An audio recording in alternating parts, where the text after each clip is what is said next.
तो पिछले 2 साल से म्यांमार में युद्ध चल रहा है, जो वहाँ की मिलिट्री ने डेमोक्रेटिक गवर्नमेंट को बर्खास्त करके शुरू किया था। से ही इस मिलिट्री डिक्टेटरशिप के खिलाफ लड़ने वाले लोगों की संख्या बहुत ज़्यादा बढ़ गई है। से ही म्यांमार युद्ध से गुजर रहा है, जिससे चीन की नींद भी उड़ चुकी है। सिर्फ चीन की म्यांमार में बहुत ज़्यादा इन्वेस्टमेंट है, साथ ही और म्यांमार चीन के लिए बहुत ही स्ट्रेटेजिक रोल प्ले करता है। आइए जानते हैं क्यों है चीन इस वॉर से परेशान।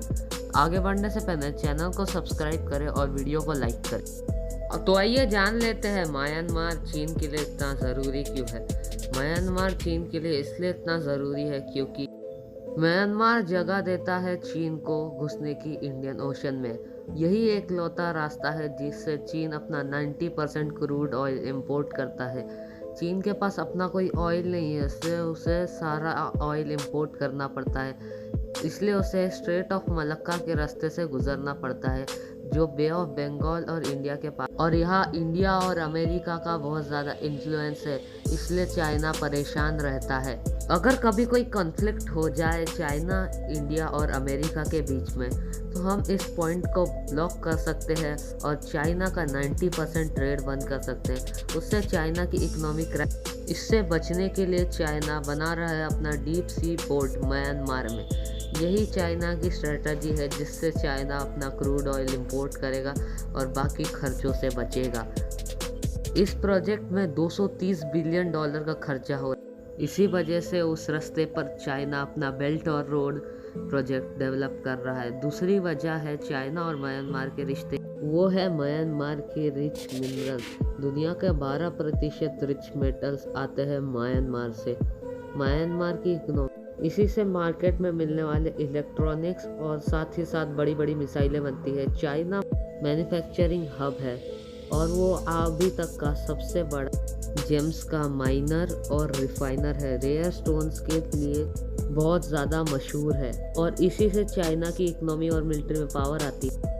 1 फरवरी 2021 को जब म्यांमार की मिलिट्री ने टेक ओवर कर दिया था म्यांमार, तभी शी जिनपिंग ने बिना ज़्यादा वक्त गंवाए म्यांमार की डिक्टेटरशिप को सपोर्ट करना शुरू कर दिया और देश में हालात ख़राब हो रहे थे। म्यांमार की डिक्टेटरशिप की बहुत ही पुरानी हिस्ट्री रही है। म्यांमार में डिक्टेटरशिप का बहुत बुरा हाल रहा है। 2011 में ऑंग सॉन्ग सू की के द्वारा डेमोक्रेटिक गवर्नमेंट को लाया गया, जिससे उनकी इकोनॉमी बहुत तेज़ी से ग्रो करने लगी। लेकिन अभी भी मिलिट्री का रोल बहुत ज़्यादा बड़ा था। वहाँ के मिलिट्री कमांडर को वहाँ के प्रेसिडेंट जितनी ही पावर दी गई थी। ये सारा तख्ता पलट का खेल तब चालू हुआ जब मिलिट्री की यूएसडीपी पार्टी को पिछले इलेक्शन में ज़ोरदार हार झेलनी पड़ी और एनएलडी पार्टी जीत गई। इस रिजल्ट को मिलिट्री ने मानने से मना कर दिया और ये कहा कि ये सब वोटर फ्रॉड के तहत हो रहा है। उन्होंने कहा कि वो इस करप्ट गवर्नमेंट को ठीक करने के लिए सत्ता अपने हाथ में ले रहे हैं। उसके बाद जैसे आग लग गई और सारे देश में प्रोटेस्ट होना चालू हो गए।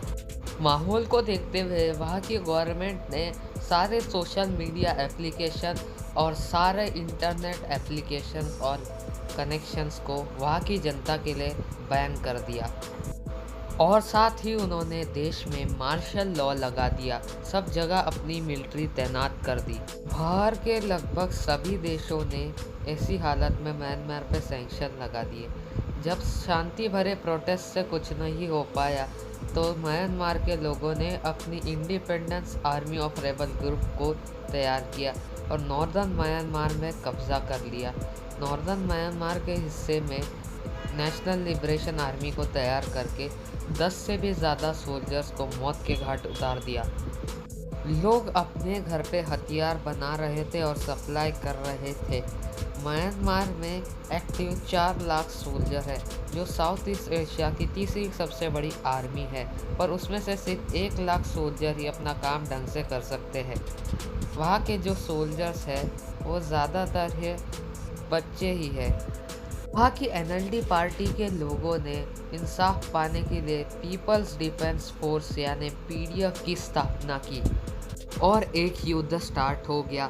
आज सिर्फ पीडीएफ को म्यांमार के लोग ही नहीं पर कई फॉरेन कंट्रीज भी सपोर्ट कर रही है। मई 2021 में मिलिट्री ने एक स्कूल पर एयर स्ट्राइक की जिसमें 10 मासूम बच्चों की जान चली गई। उसके बाद बांग्लादेश में रेफ्यूजी कैंप्स पर भी एयर स्ट्राइक की, जिसके बाद लाखों लोगों ने अपनी जान खो दी ताकि वो अपने देश म्यांमार के खिलाफ बगावत न कर सके। जून 2022 में आर्मी के पास सिर्फ 17% म्यांमार के हिस्से का कब्जा था। बाकी का पूरा 71% हिस्सा एनडीपी के पास था। उन्होंने जो एयर स्ट्राइक की उसमें 28,000 लोगों ने अपनी जान खो दी और घर बर्बाद हो गए। मिलिट्री के भी कई सोल्जर्स मारे गए। उसके बाद मिलिट्री के लोग भी म्यांमार की गवर्नमेंट से नाराज़ हो गए। सब ने वहाँ से रेजिग्नेशन दिया। करीब 2000 लोगों ने रिज़ाइन कर एनडीपी फोर्स को यानी कि पीडीएफ को ज्वाइन कर लिया। इकोनॉमी की हालत इतनी ख़राब थी कि वहाँ की फोर्सेस को काम पर लगाकर सारे बैंक के आगे बैठा दिया ताकि कोई भी इंसान ज़्यादा पैसे विड्रॉ ना कर सके। इकोनॉमी की हालत तब तक ही अच्छी होती है जब डिक्टेटरशिप में लोगों का पेट भरा रहता है। जब पैसे की तंगी होती है तब डिक्टेटरशिप से इकोनॉमी का डाउनफॉल ही आता है और सब लोग नाराज़ हो जाते हैं। चाइना से संबंध बनाने के कारण म्यांमार की कोई मदद नहीं करना चाहता। म्यांमार के गवर्नमेंट को भले ही चाइना सपोर्ट करता हो, पर उसके अलावा कोई भी म्यांमार की डिक्टेटर गवर्नमेंट को सपोर्ट नहीं करता। टाइम जैसे ही बीतता जा रहा है, चाइना के संबंध भी खराब होते जा रहे हैं। 1960 से 2015 में चाइना ने म्यांमार से कई लड़ाइयाँ लड़ी है, इसलिए म्यांमार और चाइना के संबंध कोई इतने खास नहीं रहे हैं। नए डिक्टेटर के आने के बावजूद ये संबंध कुछ बदलने वाले नहीं है। अब आप इसके बारे में क्या सोचते हैं? अपनी राय ज़रूर कमेंट बॉक्स में हमें बताएं और वीडियो को ज़रूर से लाइक करें और चैनल को सब्सक्राइब करें। जिस हिसाब से म्यांमार की इकोनॉमी डिक्लाइन पर है, वहाँ लाखों लोगों बेघर हो गए हैं और लाखों लोगों ने अपनी जानें गंवाई है। घरों की डेवलपमेंट के लिए करोड़ों और अरबों ये लोन सिर्फ उन्हें चाइना ही दे सकता है।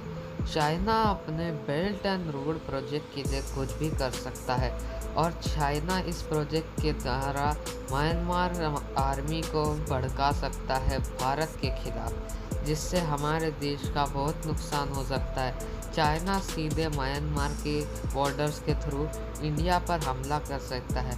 ऐसे तो चाइना के संबंध म्यांमार से ख़राब है।